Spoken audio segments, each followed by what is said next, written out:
Hola Verónica, qué gusto estar aquí. Valeria, muy buenos días y bueno, más bien agradecerle a usted. Y bueno, quisiéramos un poco conocer cómo ha pensado la nueva administración municipal las políticas de cultura, porque si bien si quiere, digamos, a lo largo de un poco de la historia reciente de Quito hemos vivido una forma de entender la cultura y queríamos un poco conocer si esas formas de entender la cultura en la capital van a cambiar, van a variar un poco, qué se va a mantener de esa forma de entender justamente la cultura. Muchas gracias, Vero.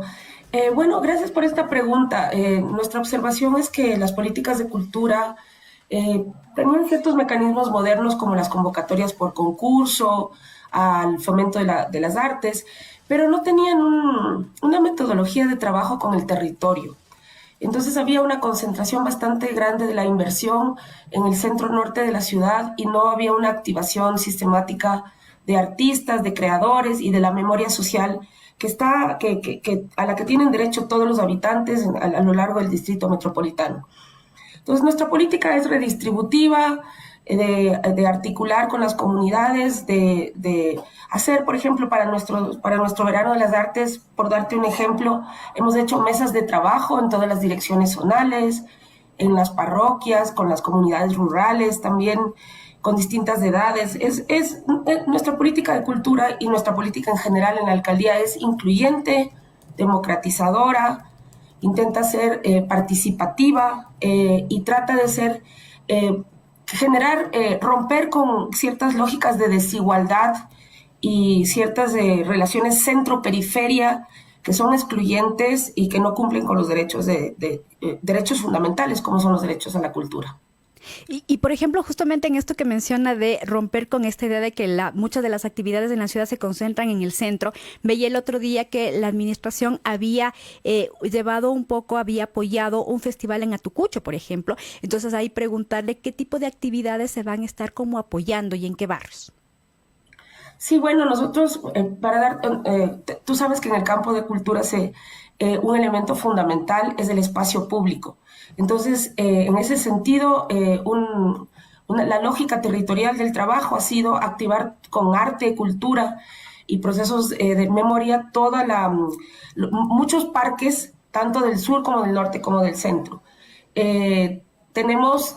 tres fiestas vacacionales, por ejemplo, ahora para cerrar las vacacionales de los chicos, en el Parque de Cuscungo en Monjas, en el Colegio Nacional en Toctiuco, en la Casa Somos de San Diego, para darte algunos ejemplos. Pero hemos aportado a los talleres vacacionales de las Casas Somos, hemos activado talleres en Cumandá, hemos movilizado el Teatro Sucre con su programación clásica de elencos que se presentaba siempre o se presenta clásicamente en el centro histórico, se ha movilizado a Carapungo, a Cumandá. Hemos estado básicamente trabajando con las comunidades en el territorio, pero también tenemos activaciones culturales que son metropolitanas y que intentan convocar al conjunto de la ciudad, a ciertos centros importantes y a las nuevas centralidades que se están construyendo en la ciudad.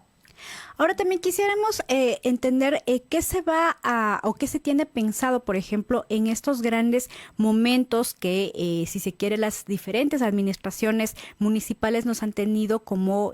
acostumbrados, que por ejemplo es agosto y es diciembre cuando se vienen las fiestas de la ciudad. ¿Cómo la actual administración ha pensado variar o se van a mantener lo que se entiende por estas fiestas características? Muchas gracias por esa pregunta. Bueno, para empezar, en el primer trimestre de nuestro trabajo, identificamos que no se trataba solo de agosto y de una fiesta o una sola tarima, sino que se trataba de todo el verano en el que cambia el espíritu de la ciudad, empieza con el ciclo del Inti Raymi, que es un ciclo tan importante en nuestra formación, en nuestra herencia cultural y en el sentimiento de muchos de nosotros y de nuestras comunidades que somos personas del norte de los Andes. Todavía recogimos esta fiesta ancestral que además las juventudes de las comunidades y de la ciudad también la sienten como propia, con un proyecto conjunto de apoyo para la creación no solo el Inti Raymi rural, sino que es grande y que es súper relevante, con gran participación de comunidades, sino también como una fiesta central de la ciudad de Quito, el Inti Raymi que cambia el ciclo del calendario. Y inicia entonces todas las festividades, todo el periodo vacacional de nuestros niños, niñas y jóvenes. Entonces era momento de acogerles, de garantizarles las condiciones de los parques, que haya eventos y talleres deportivos, artísticos, culturales, y en ese sentido no se trató solamente que estamos haciendo una hermosa fiesta de agosto, a la que están todos invitados y ya daremos detalles este fin de semana, jueves, viernes y sábado del feriado, sino también todo un proceso de acompañar el uso público del espacio con activación cultural a lo largo del verano. Pero más allá de ello, cómo pensar el calendario, el año en su conjunto para la ciudad de Quito. Eso incluye, eso nos convoca y nos demanda acoger los ciclos importantes para las diversas comunidades. Las comunidades afroquiteñas descendientes nos han planteado la necesidad de ser reconocidos como parte de la comunidad y no como una excepción, sino como habitantes claves de nuestra ciudad y nuestra creación cultural, económica y social, y reclaman el mes de octubre como el mes de la afroquiteñidad y la afroecuatorianidad. Sabemos que para el mes de diciembre tenemos un clásico del consumo cultural de las juventudes contemporáneas, que es el Quito Fest. También sabemos que es tan clásico las fiestas de Quito. Tenemos los festivales de las parroquias rurales. Entonces, cada actor reclama dar para el conjunto de la ciudad lo mejor de sí en meses claves, y nosotros estamos ahí para fomentar toda su presencia en el espacio público y para la riqueza intercultural que nos corresponde como una ciudad metropolitana. Ahora, otro tema, digamos, también es que ha sido como bastante, si se quiere, criticado en cuanto al uso de la política pública, ha sido el acceso a los museos y la diferencia, por ejemplo, con otros espacios culturales. Ahí, por ejemplo, se ha pensado en, no sé, mejorar, cambiar, pensar otras formas, por ejemplo, en que otro tipo de la ciudadanía, otros sectores puedan acceder a los grandes centros culturales. Sí, ese es otro de nuestros retos, precisamente el diálogo y la observación del proceso de los museos, de los sitios públicos, ¿no? Todo es, de todo lo público, que incluye lo público urbano, lo público como espacios de exposición, que son los museos, lo público como los teatros, donde se exponen también el trabajo, y también el trabajo y la inversión pública, que es la inversión del pueblo en las artes y que sostienen a los teatros público-privados y sobre todo, digamos, a la red metropolitana de cultura, para hablar de ello. Hemos observado que si bien existen artistas profesionales, programación cultural relevante que ha tenido, digamos, tiene su trayectoria, había la necesidad de fortalecer precisamente lo que tú comentas, Verónica, que es pasar de una mediación comunitaria, que es un trabajo que han hecho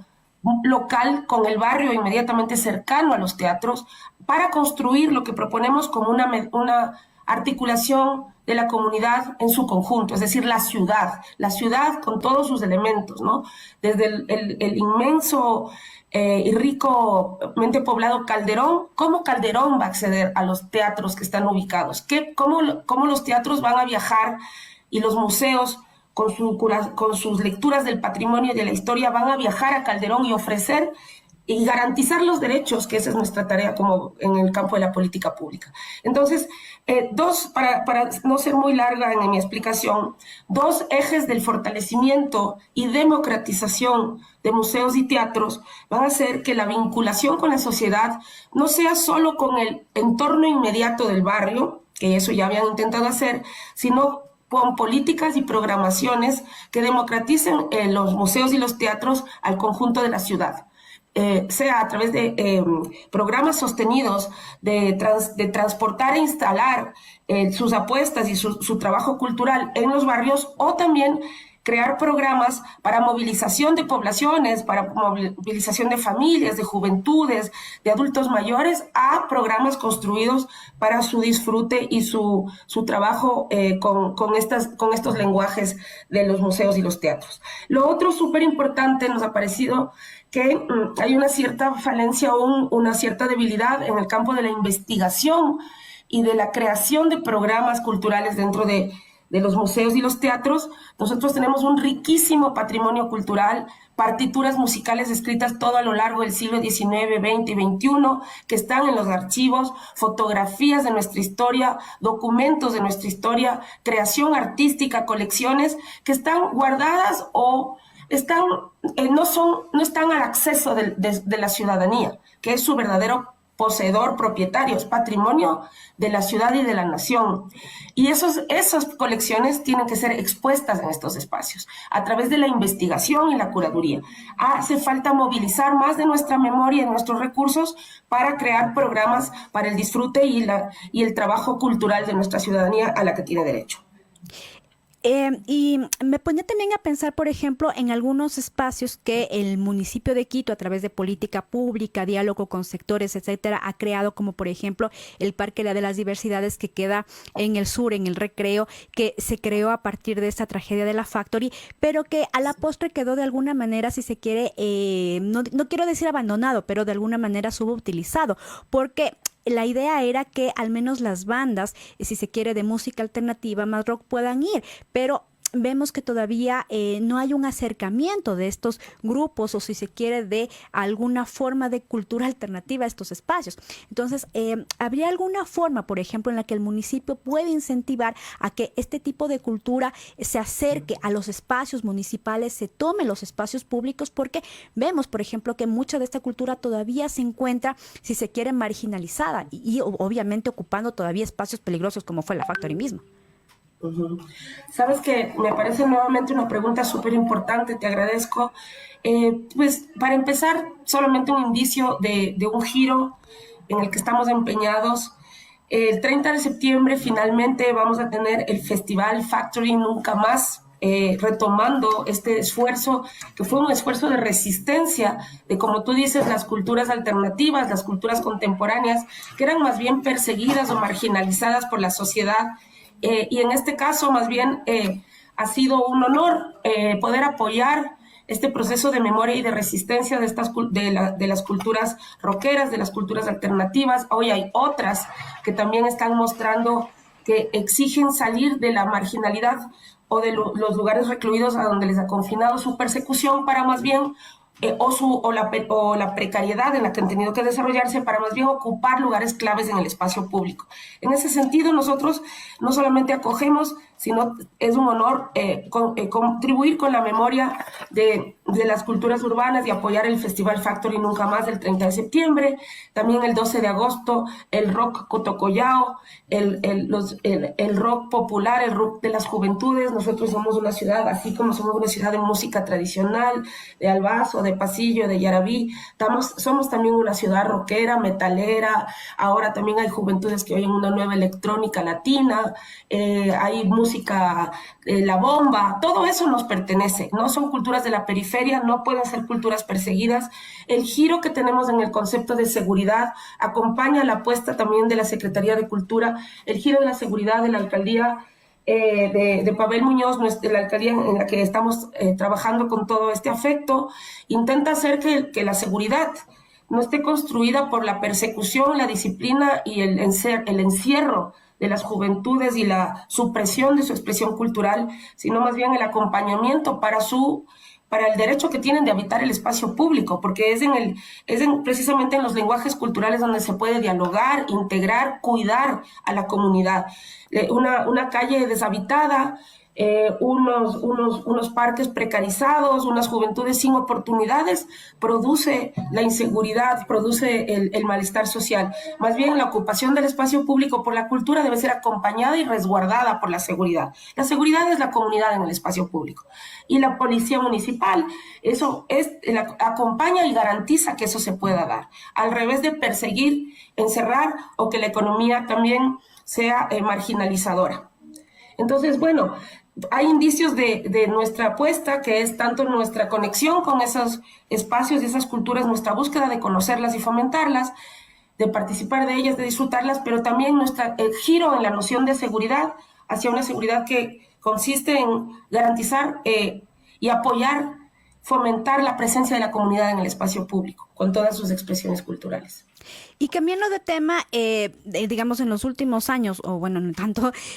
una de las características del Ministerio de Cultura y de la Secretaría de Cultura ha sido la promoción de los fondos de cultura. Y bueno, después de la pandemia, sabemos que obviamente la cultura ha sido uno de los sectores más golpeados. ¿Cómo se ha pensado en fomentar, en reactivar, si se quiere,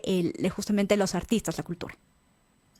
Sí, es clave también. Qué interesante es estar en una revista en una entrevista donde los periodistas están tan informados y tienen preguntas tan precisas. Permíteme felicitarte y agradecerte por estas preguntas. Mira, en el fomento, inmediatamente que entramos, tomamos alguna serie de acciones que muestran o que están inspiradas precisamente por una política redistributiva, popular. Para empezar, en el fomento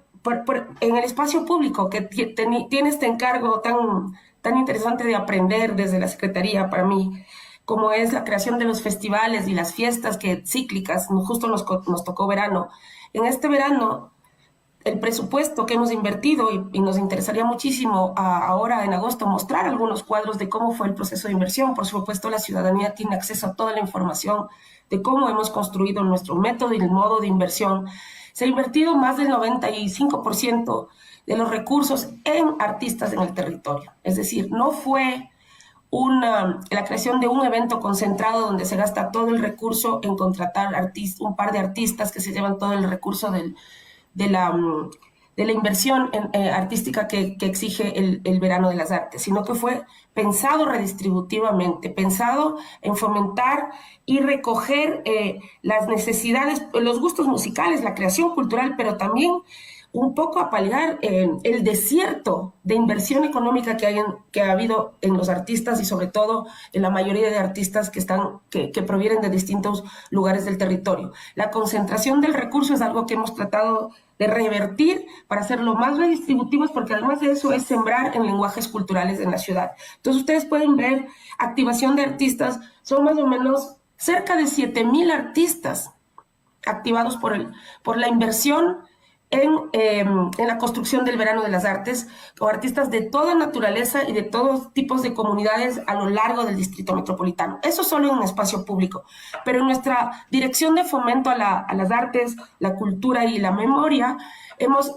desarrollado, primero retomamos el premio Kitu Cara, que por 5 años no había sido convocado, y esto fue una forma desde el 2013 no había sido convocado el premio Kitu Cara, es decir, 10 años después retomamos este reconocimiento a las culturas, al patrimonio intangible o culturas ancestrales que tienen una expresión contemporánea muy poderosa y que es retomada por los jóvenes. Nuestro plan es que no exista solo un premio Kitu Cara, sino que podamos crear conexiones que motiven y fomenten que estas expresiones culturales de nuestras comunidades,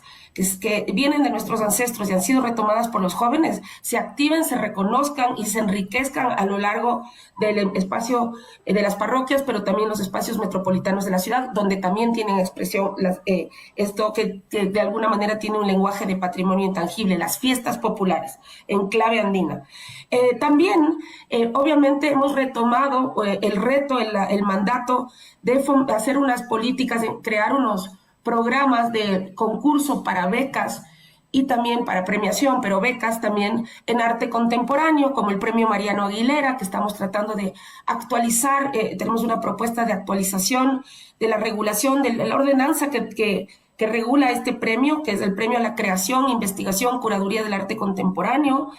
para ponerle en las tendencias contemporáneas que tiene este tipo de creación cultural a nivel internacional, y también recoger las características específicas de lo que se está produciendo en el país y en la ciudad. Pero también las industrias culturales en su conjunto, el fomento a la industria del libro y la construcción de la Feria del Libro de Quito como una feria profesional de tendencia que traduzca, digamos, el espíritu, la producción intelectual narrativa, la literatura de los jóvenes, la literatura académica para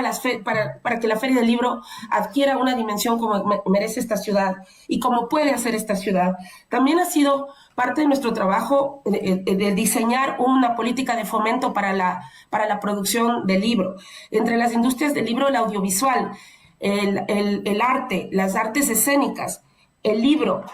entre las industrias del libro, la industria sonográfica, todo eso forma parte de nuestra tarea de construcción en este momento y esperamos tener, mostrar cierta innovación y cierta política redistributiva, pero a la vez innovadora para fomentar las industrias culturales de nuestra ciudad y país. Y ya para finalizar esta entrevista, Valeria, en junio del 2022 existió, bueno, el paro nacional que todos sabemos, y aquí en la ciudad de Quito, si se quiere, vivimos una especie como de confrontación, como que las culturas, los pueblos indígenas no eran de esta ciudad, que casi como en esta idea de que nos venían a invadir. Entonces, desde la cultura se ha pensado en una política de reparación, de pensar, si se quiere, una ciudad más milenaria, que acepte, que se repare y que se vea a Quito como esta ciudad que también conformada y que también están aquí, pues, los pueblos indígenas, y no solamente desde el folclore. Sí, me parece muy relevante que pensemos como comunidad sobre lo que interrogas. Ha sido una motivación precisamente contribuir al gobierno de la ciudad desde la necesidad de someter a crítica una lectura excluyente sobre qué es ser quiteño y quiteña, una lectura de como que el entorno del país, de la ruralidad, incluso la migración internacional, vienen a atentar contra una comunidad, contra un grupo que es originario y que representa a una ciudad de millones de habitantes cuando no la representa. Entonces, queremos aportar a una crítica a esta lectura excluyente de quién es de la ciudad y quién no,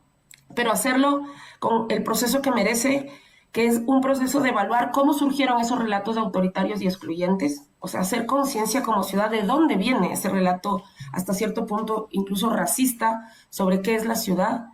y después, al mismo tiempo, mejor dicho, multiplicar lo que, en diálogo con mi colega historiador Alejandro López, que ahora es cronista de la ciudad, consideramos debe considerarse como las múltiples crónicas de la ciudad, ¿no? El levantamiento de las memorias de ser parte de esta ciudad, de redes urbanos rurales que vienen de las provincias, que vienen de los territorios conectados, migraciones internacionales, las diversidades, los barrios populares que tienen su propia historia de constitución, qué sé yo, la historia de Calderón, que es la parroquia, una de las dos parroquias más grandes de América Latina, 500,000 habitantes prácticamente, que surge de un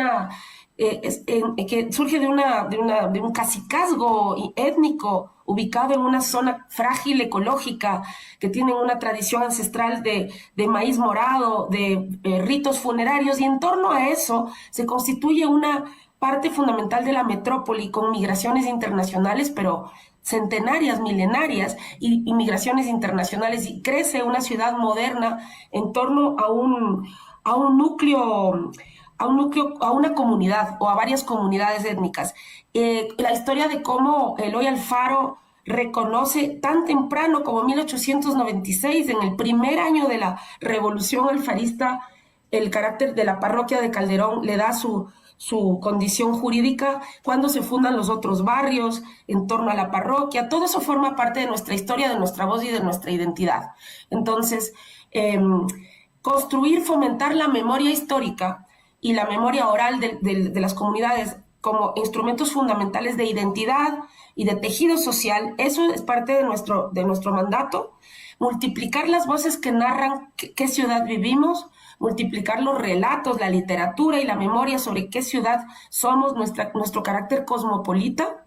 Es una de las tareas precisamente de nuestra construcción del espacio público, del fomento y de la construcción del patrimonio, un patrimonio más rico, una voz más rica de la ciudad. Y para ello, como te digo, hay que someter a crítica histórica de dónde viene el relato excluyente, someter a crítica sus rezagos patriarcales,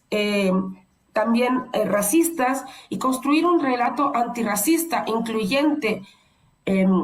cosmopolita de la ciudad, en la que haya muchos cronistas y muchas voces. Ese es un trabajo que no se puede hacer solamente desde el campo de, digamos, una reflexión intelectual. Ese es un trabajo que se hace con las comunidades, con sus memorias, con sus archivos locales, con las narrativas que tengan que contar y que tenemos que poner en circulación para conocernos. Valeria, muchísimas gracias. Sin duda, muchos temas de la cultura de Quito que seguirlos conversando de la política pública y bueno, seguiremos ahí. Muchísimas gracias. Gracias, Vero. Un abrazo.